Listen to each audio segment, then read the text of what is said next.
ये सोची समझी रणनीति के तहत वेल प्लान्ड हुआ है और वहां के भाईचारे को गोली मारने का काम हुआ है। भारतीय जनता पार्टी और उनके सहयोगी और समर्थक शुभचिंतक बार बार खुदाई की जो बात कर रहे हैं, ये खुदाई जो है हमारे देश का सौहार्द, हमारे देश का भाईचारा, हमारे देश का गंगा जमनी तहजीब को खो देगा। ये लड़ाई दिल्ली और लखनऊ की है। शून्यकाल से अखिलेश यादव जी।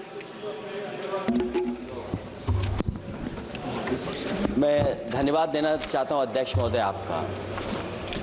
नहीं, हम जो कमिटमेंट करते हैं ना उसको पूरा करते हैं, लेकिन सब दलों के नेताओं की बात में कमिटमेंट होने के बाद भी आप बेंच पे आए जो ठीक नहीं है। अध्यक्ष महोदय, कमिटमेंट में, क्रेडिबिलिटी में आपका कोई जवाब नहीं। नहीं ये कम है। लेकिन दाईं तरफ वाले लोगों का थोड़ा हिसाब किताब अलग है। अध्यक्ष महोदय, मैं धन्यवाद देता हूं आपका कि आपने बहुत महत्वपूर्ण घटना पे मुझे बोलने का अवसर दिया है। संभल जो इसलिए जाना जाता था कि भाईचारे के साथ वहां रहते हैं लोग, वहां अभी से नहीं, सदियों पुराना भाईचारा हजारों साल से इसी तरह रहते आए हैं।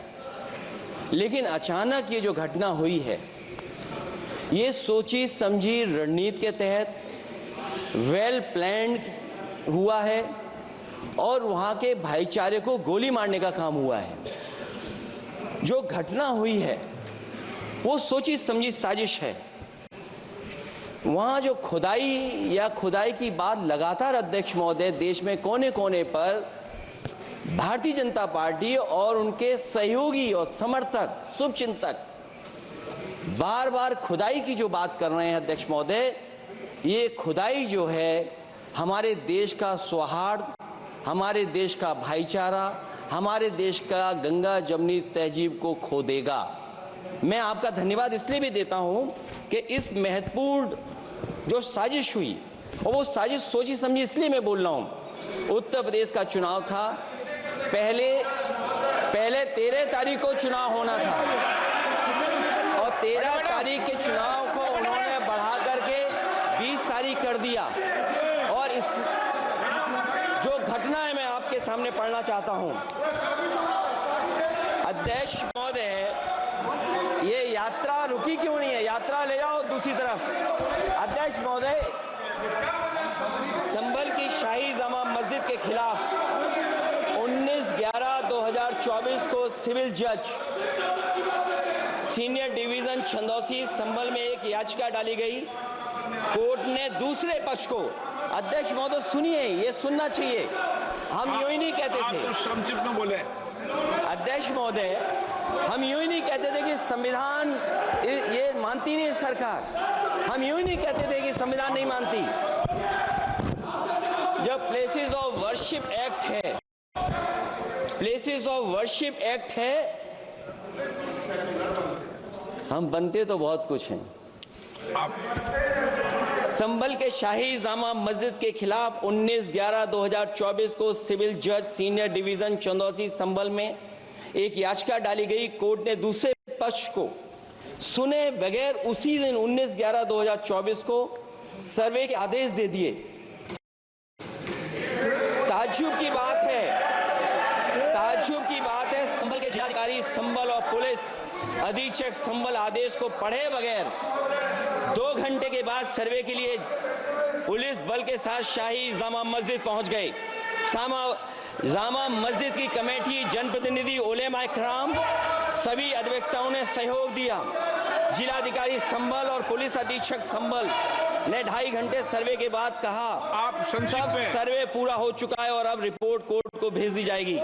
लेकिन दिनांक 22/11/2024 फ्राइडे को जुम्मे की नमाज के लिए लोग नमाज अदा करने के लिए जामा मस्जिद पहुंचे, लेकिन पुलिस प्रशासन ने बैरिकेड लगा दिया ताकि लोग नमाज न पढ़ सकें।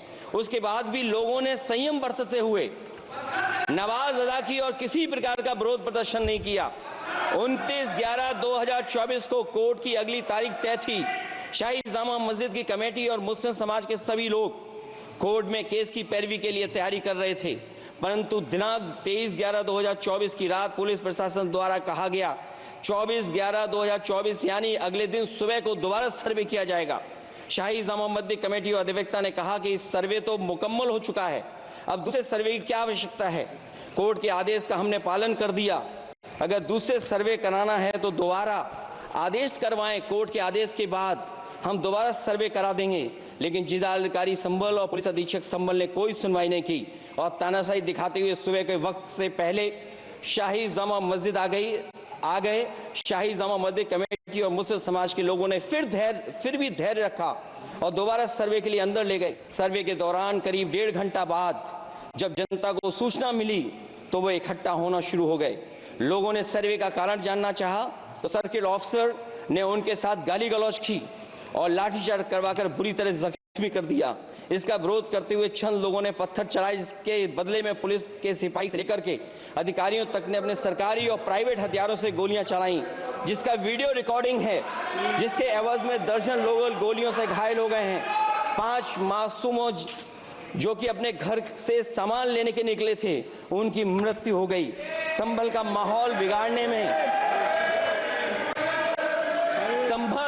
संभल का माहौल बिगाड़ने में याचिका दायर करने वाले लोगों के साथ पुलिस और प्रशासन के लोग जिम्मेदार हैं। इनको निलंबित किया जाना चाहिए और हत्या का मुकदमा चलाया जाना चाहिए, जिससे कि लोगों को इंसाफ मिल सके और आने वाले समय में कोई इस प्रकार की संविधान के खिलाफ और गैर कानूनी घटना को अंजाम न दिया जा सके। अध्यक्ष महोदय, ये लड़ाई दिल्ली और लखनऊ की है। न्यूज नेशन अब व्हाट्सएप पर खबरों के ताजा अपडेट के लिए न्यूज नेशन के इस QR कोड को स्कैन करें।